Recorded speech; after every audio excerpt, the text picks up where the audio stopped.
We are present to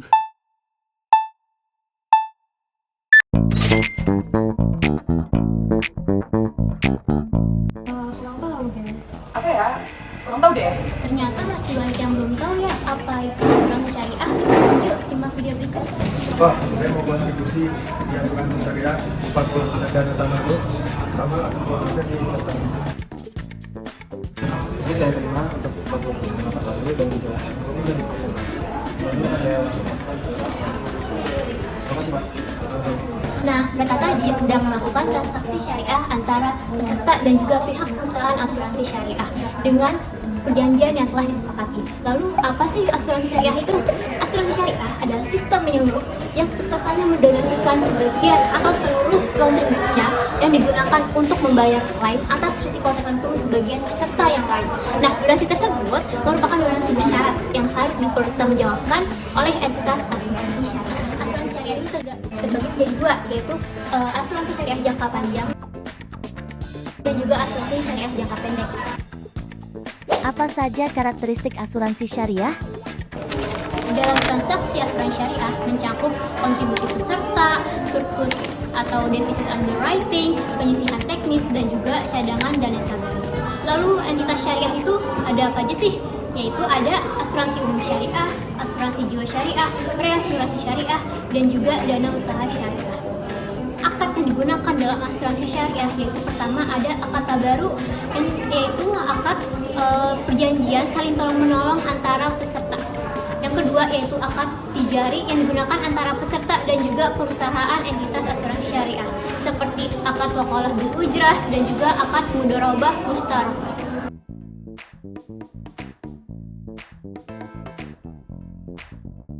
Pencatatan transaksinya adalah kas di debit sebesar 50 juta dan di kredit terdapat dana tabaru sebesar 20 juta serta investasi sebesar 30 juta.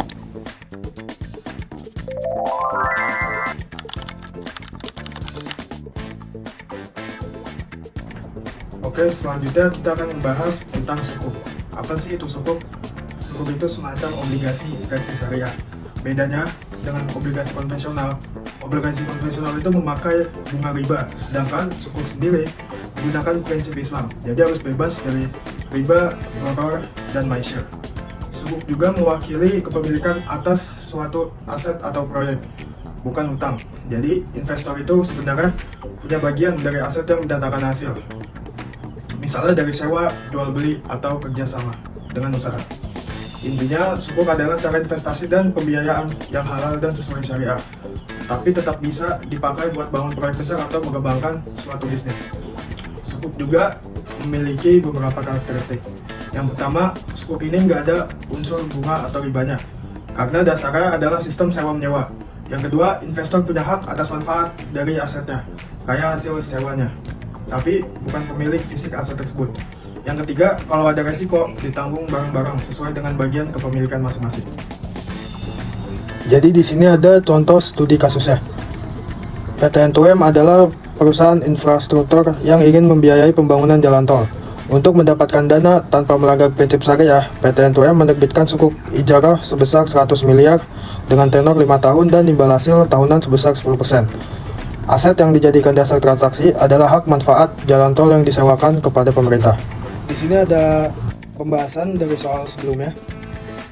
Supervisor menerima dana dari investor sebesar 100 miliar dan menyerahkannya ke PT N2M. Lalu PT N2M menyerahkan hak manfaat aset jalan tol ke supervisor.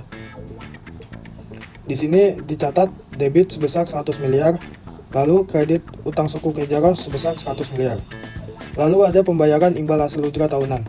PT N2M membayar ujrah kepada supervisor sebesar 10%. Di sini dicatat debit beban sewa sebesar 10 miliar, lalu kredit kas sebesar 100 miliar. Yang terakhir ada pelunasan sukuk. Akhir tahun kelima, PT N2M menyerahkan dana pokok sukuk kepada investor sebesar 100 miliar. Di sini dicatat debit utang sukuk ijarah sebesar 100 miliar, lalu kredit kas sebesar 100 miliar. Oke Bu, saya mau ambil faktura 200 juta dengan memakai fasilitas WAD. Oke, nanti mobilnya akan saya beli terlebih dahulu 200 juta dan saya akan menjual kepada kamu dengan tambahan margin 10 juta sebanyak 24 bulan langsung. Setuju? Oke, transaksi yang dilakukan tersebut adalah transaksi akuntansi wat. Nah, definisi akuntansi wat itu adalah pencatatan janji sepihak yang belum mengikat secara hukum, tapi bisa diungkapkan dalam laporan keuangan jika menimbulkan dampak ekonomi dan komitmen dalam masa depan.